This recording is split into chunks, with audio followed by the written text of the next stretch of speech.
Hello, everyone, and welcome to the CAP MMA Show. By the time you see this, it'll be February 11th, 2025.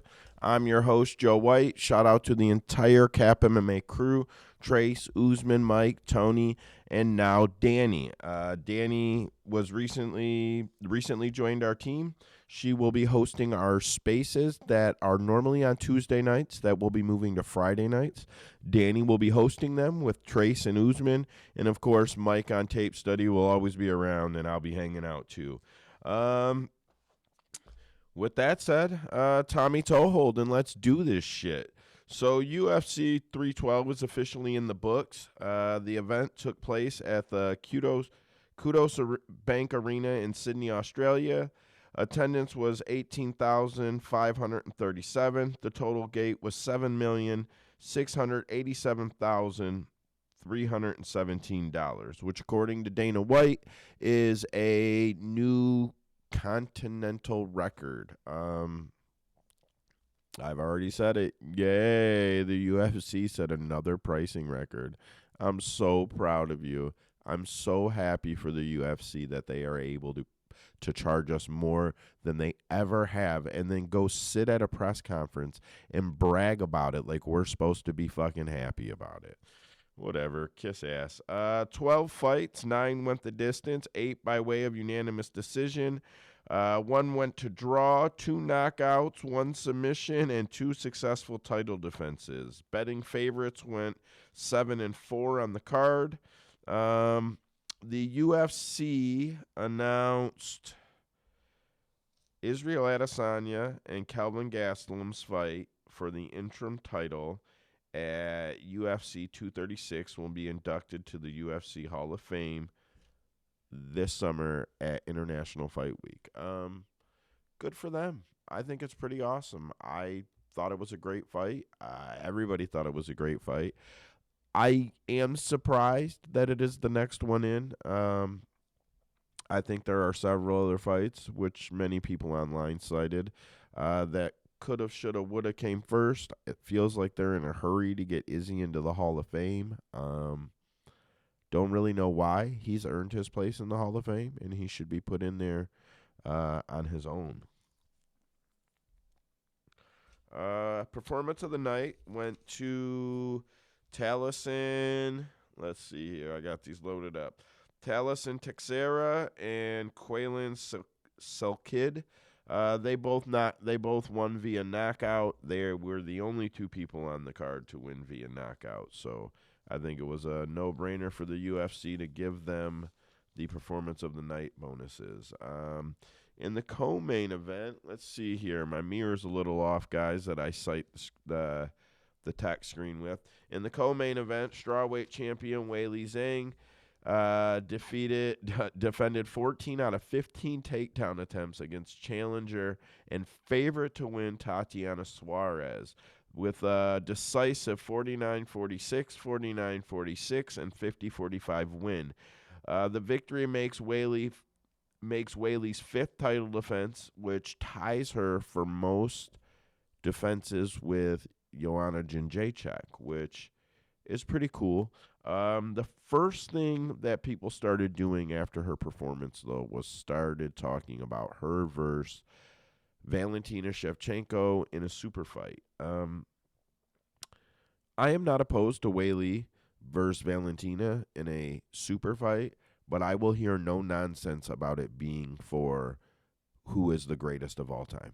That is not even on the table. That title belongs to Amanda Nunes, and then Chris Cyborg is a close second in my opinion. And if you want to swap them around, that's fine. If you want to put Chris at the top and you want to put Amanda second, that's fine. But let's be clear, Valentina and Weili are competing for 3rd greatest of all time, not greatest of all time. As long as we can all agree on that, I'd be happy to see the fight. I think there's a lot of people who deserve title shots in both divisions that are going to be held up. Manon Fiorot at 125 at flyweight. Valentina, she is over deserving of a title shot at this point. And if she had to wait for Weili to come up and do a super fight, I wouldn't see how that's fair to any regards. But Weili, Dana was bragging at the post-fight press conference that Weili's UFC content did 100 million views in China. I've been talking about this for years. You could not be a huge star in China and do more numbers than anybody in the UFC has ever done. Weili has more star potential than Conor McGregor had at his very prime. She is the ideal superstar for the UFC. If she could just stay in her division, rattle off 2 or 3 more defenses, then go up, you're probably talking about a couple 100 million views every time she fights. And that is far, far different than anything the UFC has ever been able to get across to fans before. I'm all for it. Like I said, I'm all for it. I just feel like there are other fighters who deserve title shots, and they should get them. So it's hard for me to over-campaign for the fight. But I would tune in. I don't want to lie about that at all. Middleweight champion Dricus du Plessis defeated challenger Sean Strickland for a second time in a dominant 5-round performance. Afterward, at the post-fight press conference, Dricus cited that he wanted to fight light heavyweight champion Alex Pereira, saying that, okay, so it was the first thing he said. The first thing Dricus did was said he wanted to fight AP. The problem I see with that is he's overlooking Chimaev. And if you overlook Chimaev, he's going to strangle you. It's going to be bad. I'm fine with the fact that he wants to fight AP, but it was all he was talking about. Then the media said, what about Khamzat? And then DDP said, oh, AP's after Chimaev. Of course he's after Chimaev. Don't look past Khamzat Chimaev. He will strangle you, and it will be all bad. Yeah, that's my only real takeaway on that. I don't understand it at all. You know he's coming. You know he's getting that title shot, and you know the UFC is not going to let you fight AP before they let Khamzat fight you. So I don't even get it. And I think it just puts him in a bad place. I think it puts him in potentially a bad mindset for where he needs to be in his next fight. What else do I got here? Trying to keep it speedy today. So talks of what's next for Sean Strickland have already surfaced. I don't think it's a subject to really talk about. I think it's probably 6 to 8 months, maybe 10, before we see Sean fight again with his nose as bad as it was. And he took some damage, and he's probably going to want to regroup.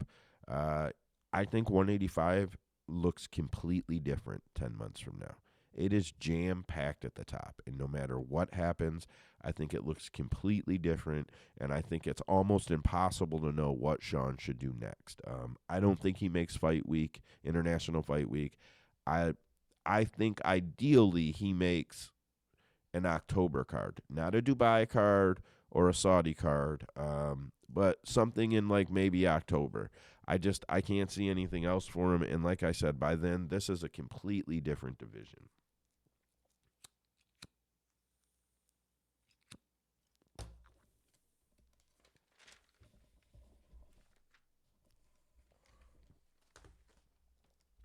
UFC Saudi Arabia paint fumes in the locker scandal. It's not really a scandal. That's just what I wrote at the top here.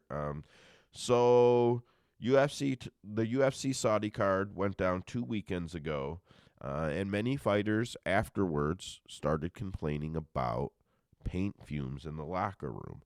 The ones who complained initially seemed to be people who had losses, so the fools took to the internet calling it excuses. I don't think that it was.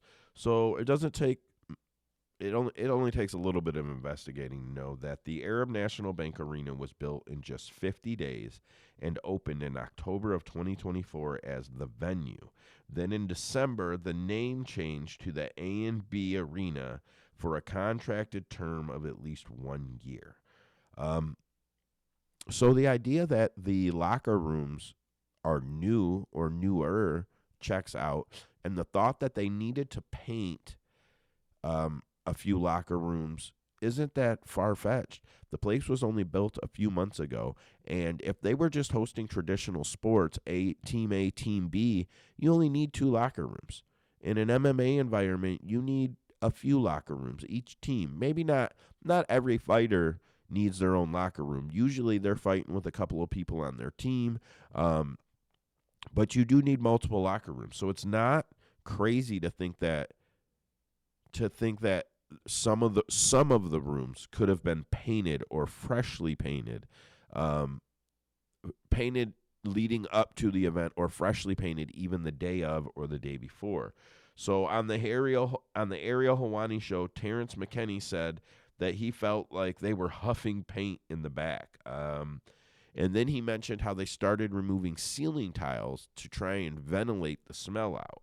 Mike Beast Boy Davis retweeted a clip from Ariel where Terrence was talking about it and on X, and said, "I'm telling you, I was not myself out there. I was out of breath shadowboxing for the camera. Felt like I was breathing through a tube the whole fight." Yeah, that's shit. And Mike takes the L, so no one wants to hear it.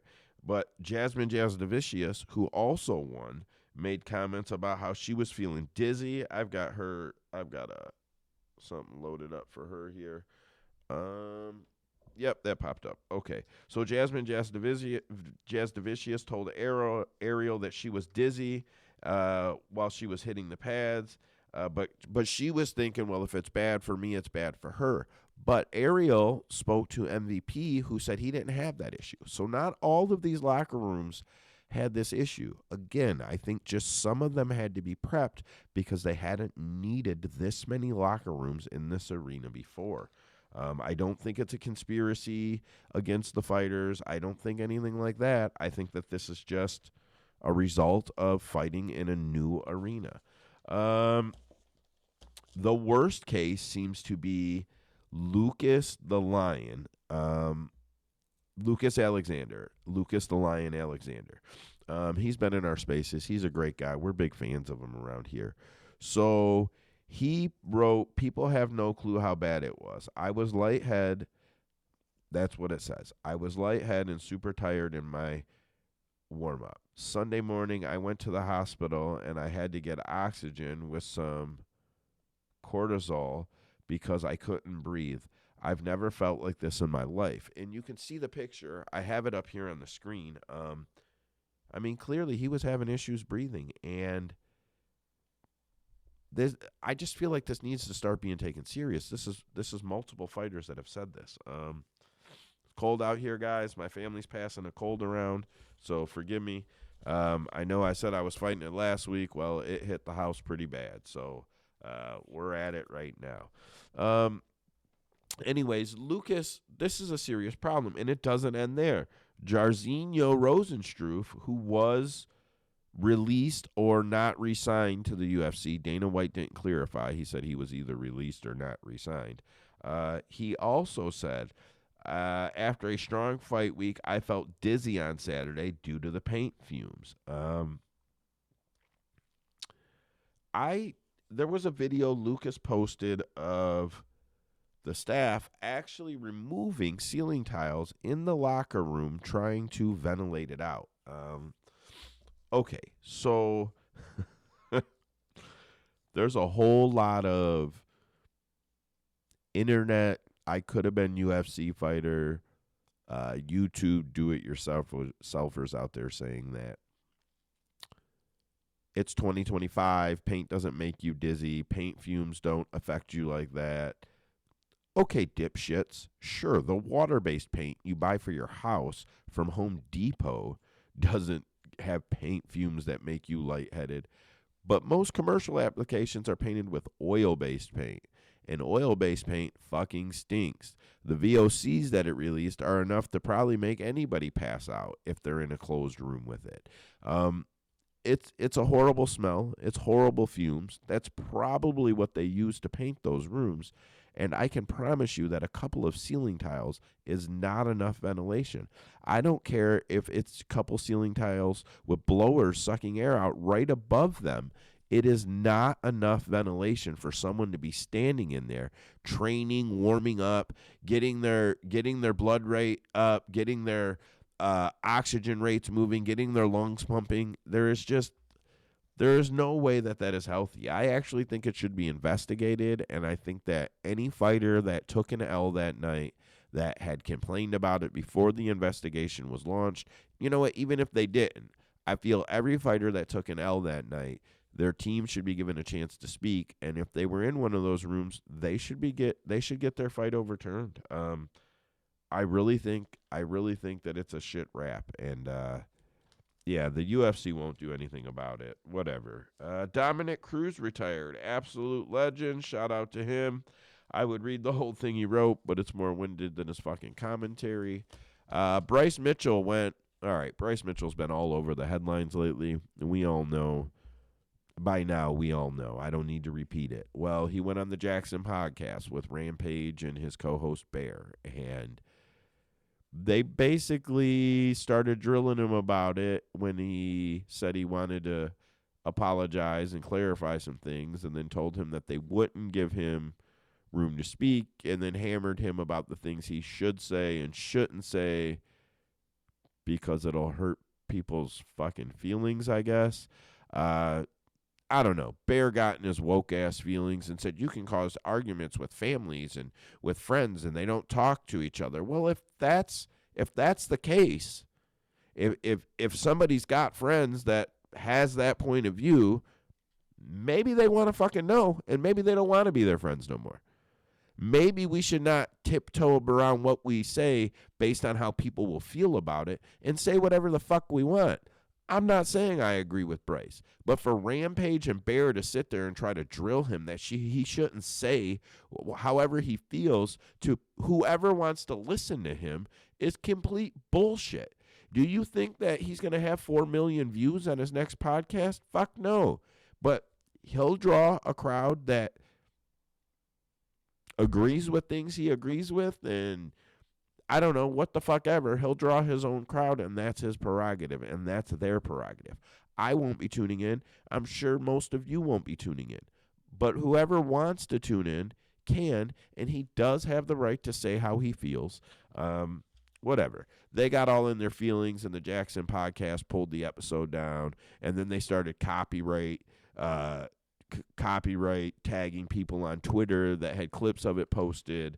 And then I just seen right before I recorded this that Rampage went, I don't know if it was live, but he recorded a video and posted it. Just basically doubling down. Look, man, he can say what he wants. If you didn't agree with him, you shouldn't have gave him a platform and brought him on your show to speak. You shouldn't have done that. You should have been smarter than that. What happens is you guys wanted the views. You knew he was hot. You had been trying to get him on your show, and now you had the opportunity. You had the opportunity that everybody was going to tune in to see your show, to see what Bryce had to say, and you jumped on it. And then you tried to smother him out, and now you're trying to pull the episode because people gave you shit. You know what? Fucking freedom of speech, kiss my ass. I don't agree with him, but he can say whatever the fuck he wants. Chael Sonnen announced his coaching team or his coaching staff for The Ultimate Fighter Season 33. I won't run through the whole thing, but notably, he said Colby Covington will be a co-host. Or not a co-host, I'm sorry. He will be an assistant coach. Chael Sonnen said Colby Covington will be an assistant coach. I think that we will see a different side of Colby. I don't think we're going to see the gimmick for a few reasons. One, people say behind the scenes when he's helping, Colby is a good guy. So maybe we're going to see that. Two, Colby has built a career that never quite got to the top, being a loudmouth. And he wants to be remembered in the UFC halls when he is gone. And he is getting up there in age, and building any further legacy is becoming further and further out of reach by the day. Colby's chance to write how people feel about him could begin with The Ultimate Fighter, and could begin with him showing people who others say he really is when cameras aren't on and he's not scheduled to fight. What else do I got here? So, Judge Richard Boulware gave final approval on the UFC antitrust lawsuit settlement. $375 million was the total reached amount. Um, Fighters who competed in the UFC from December 2010 to June 30th, 2017 will receive some paperwork in the mail, and then they'll have 45 days to return it. And then they'll get their divided payouts accordingly, I would assume. But I know it's 45 days. I know they will get some paperwork. Okay, so while we know that 56 fighters, not all of them disclosed, wrote to the judge explaining their financial hardship, medical hardships, and other reasons why they wanted him to approve the settlement. So it happened. Not everybody agrees. Some fighters took to Twitter and Instagram saying they thought that it should have been more. None of those fighters that I've seen are still currently signed with the UFC, for whatever that's worth. So you would think this is a big blow to the man and a big win to the fighters, but if they are correct, Fight Opinion, at Fight Opinion, posted that, let me flip my page here, posted that in less than a year after the initial $335 million offer, $335 million UFC antitrust settlement was agreed to. TKO stock has gone up 90%.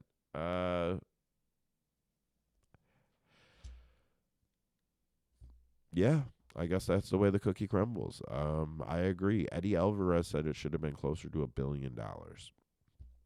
I agree. I'm not looking for the UFC stock to be hurt or anything. I find this crazy. And that's probably because people thought it was going to be $1 billion or $1.6 billion or somewhere close to that.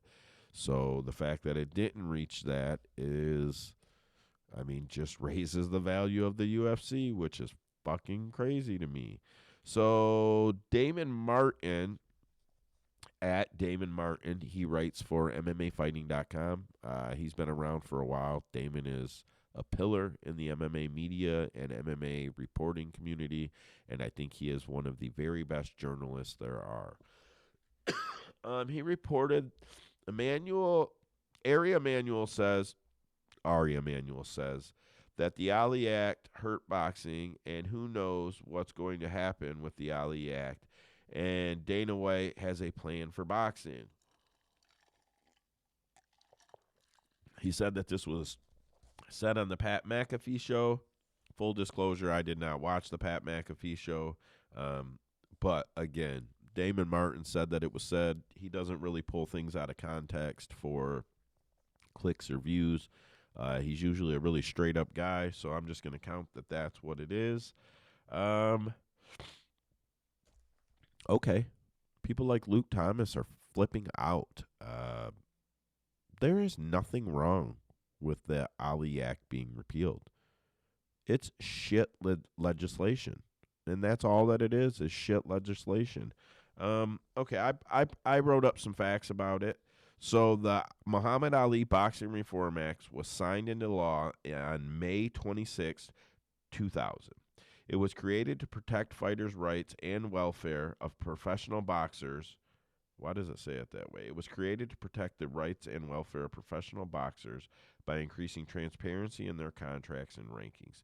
The act prevents promoters from having a financial interest in a fighter while simultaneously acting as their manager to avoid conflicts of interest. It requires promoters to disclose financial details of fights, including compensational pay to all fighters.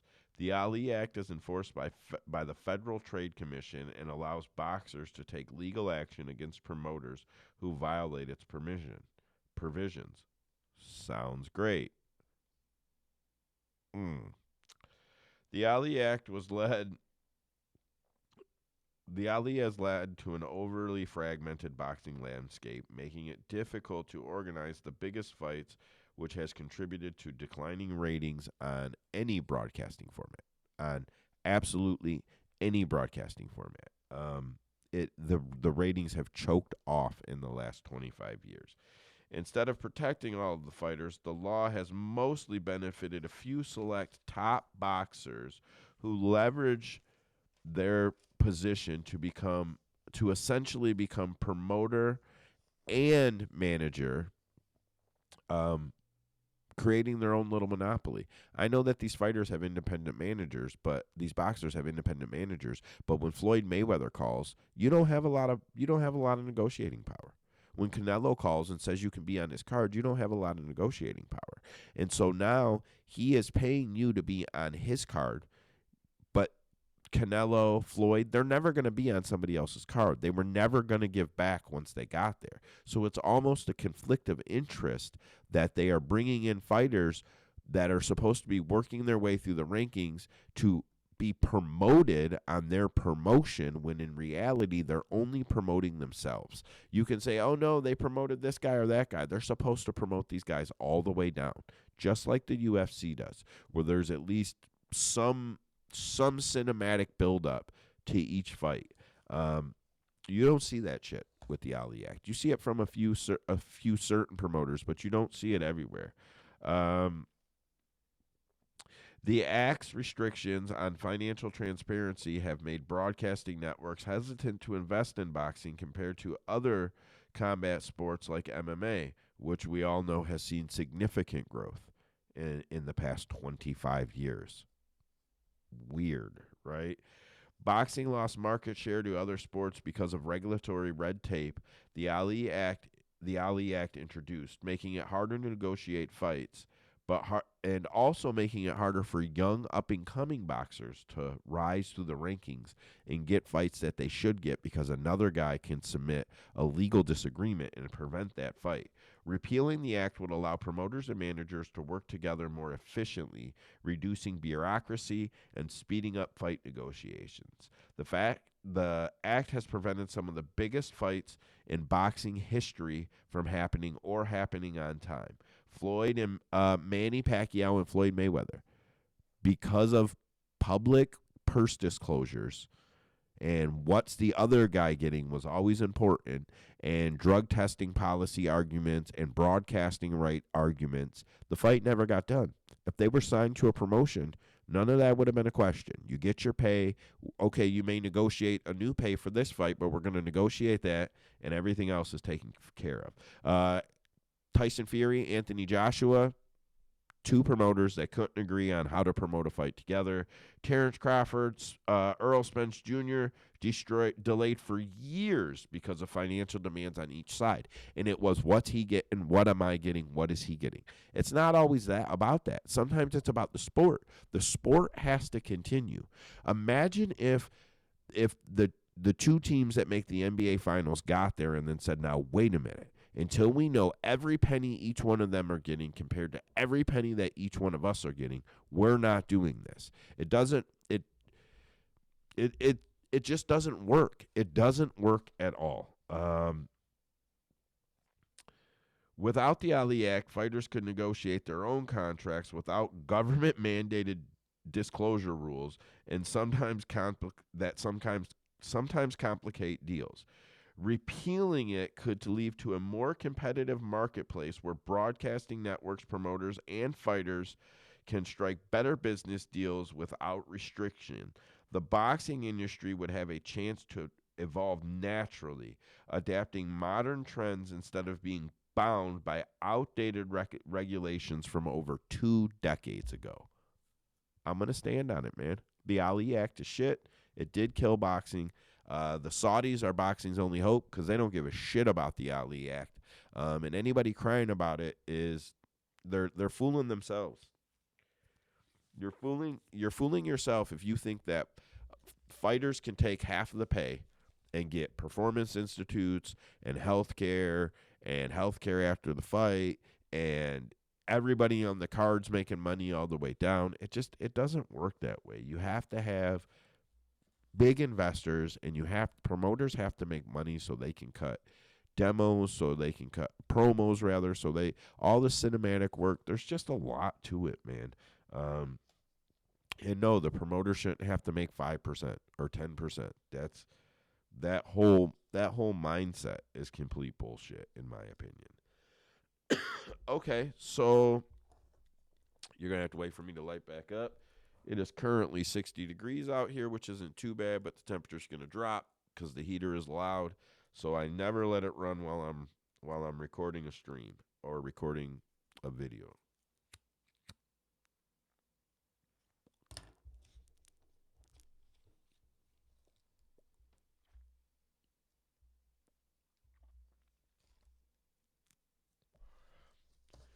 UFC ESPN exclusive negotiating term period ends April 15th, 2025 as the UFC seeks $1 billion plus per year. I'll be referencing a lot of an article that was wrote by Damon Martin. Reference him again. Shout out. This guy is one of the best, man. I don't stalk his stuff. I was looking up various topics, and the best articles I found to quote or get facts from that I didn't have to look up myself or give myself a good starting point. I'm going to take what he's got and find myself some more info. It was Damon Martin. It's almost always Damon Martin. Anyways, ESPN lost 700. ESPN Plus lost 700,000 subscribers. Right as that window is closing. In the fourth quarter of 2024, they lost 700,000 subscribers, which is another 3% drop. That is 3 out of 4 quarters in 2024 with downtrends in subscribers for ESPN. On the flip side, Netflix let me say this. They're down 3% on their 25.6 million viewers or subscribers. Netflix quarter 2024, 301 million subscribers, and Netflix just signed a 5-year, $10 billion deal with the WWE. I think the UFC is going to Netflix. I think the biggest question is, will they stick to the pay-per-view model? The couple 100,000 UFC fans that buy pay-per-views at $80 a piece have far, far less potential than $5 or $10 a month for a sports package from 300 million subscribers that Netflix has. It is a no-brainer for the UFC to go to Netflix, try to come off of the pay-per-view model, get put on a sports package model for a much lower cost to a crowd that is literally 12 times larger. I think they would be absolutely insane to re-sign with ESPN. I think they would be insane to sign with anybody else. The Jake Paul Mike Tyson fight reportedly had 60 million concurrent viewers at one time. No, I don't think that the UFC could do that, but I think you could see maybe 10 million, 8 million for some of our biggest fights if it was just part of a $5 sports package. I think streaming basically stops. There's not very many people that are going to want to stream when they can get the product on Netflix, rewind it, go back, have full control, and it's legal and better quality for $10 a month. And you can just do some math. $10 a month, even if 20 million people signed up for the sports package, I think it would be probably more like 50 million people. They'd probably sell 50 million sports package subscriptions in a month or two. All they need is some baseball, some basketball, some football, some fighting, bring back some boxing. I know that might seem crazy, but Netflix has more. Man, they've got to have the highest subscriber count or anywhere outside of maybe Amazon Prime, who I think gives you some access if you just have Prime. So maybe outside of Prime, they've got to have the biggest base. And I don't think Prime is a good spot for the UFC to land. Gosh, I think it would be horrible if they landed on Prime, for the record here. So GFL fighter Kevin Lee was filmed on the receiving end of a flash knockout from training partner Mirali. Mirali Huseynov. Mirali is a pro fighter with a 9-3 record, 7 wins via knockout. So he didn't get dropped by an Uber driver, let's say it that way. You can see it playing right here, or at least it was playing right here. Yeah, I think it already ran through. I'm playing it again right now. It looks like Kevin came in kind of hot, and Mirali just made him pay for it. Like, he didn't appreciate what Kevin had done and just hit him with a quick one. And Kevin got dropped hard as hell. Kevin took to social media not very happy about any of it, saying, I don't know who posted that video or why, but I'm heading right now to find out. I can only blame myself for showing mercy and pulling my knee back, but it's training, so I thought, let me not blast him. Well, I mean, and then he did blast you, so I get that. Mirali took to social media, though, and said he didn't want this video to come out. Kevin Lee is his favorite training partner, but this is MMA, and unfortunately, these things happen. Unfortunately, these things do happen. I feel bad for Kevin Lee. He's a pretty nice guy, pretty good guy. If you ever meet him, speak to him, talk to him. He's very personable. He's out there hustling on his food truck, and I hope he's having success. But I think this flash knockout is a grim reminder that he was on a 2-7, 2-5 streak when he left the UFC. And he was in what should have been his physical prime. He's just, some guys are better than everybody else, but they're not elite. I think for Kevin, this is a reminder that he's getting older and that he's slowing down and that he can't take a punch like he probably could when he was younger. I feel bad for Kevin. But I think he still fights in the GFL, even though I don't think it goes very well for him.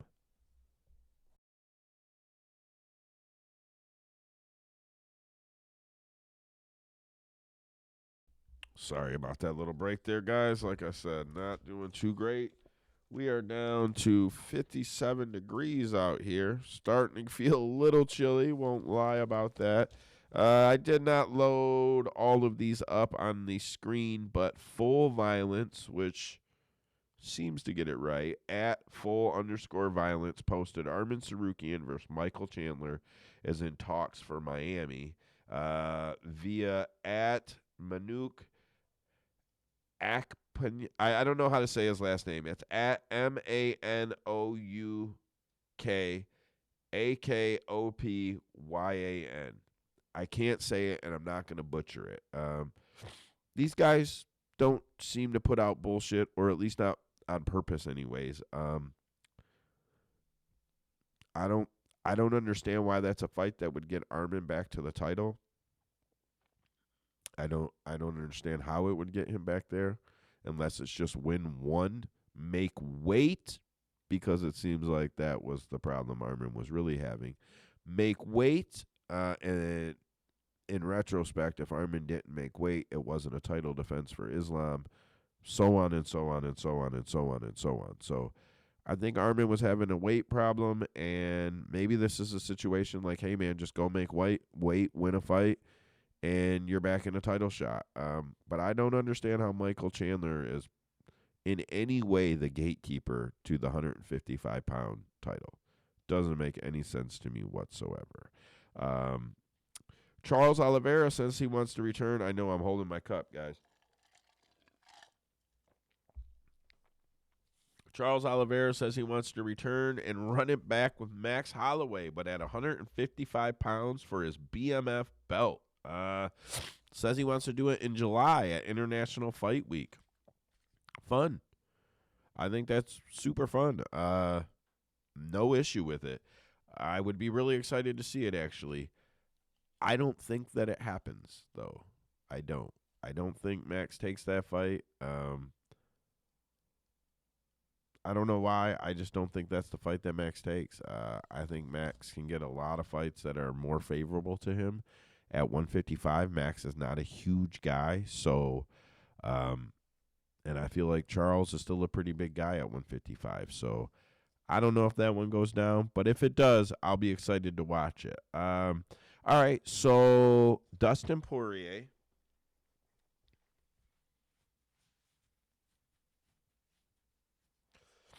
Dustin Poirier told Front Office Sports, well, I'll just play the clip. I have the clip loaded. Let me just play the clip.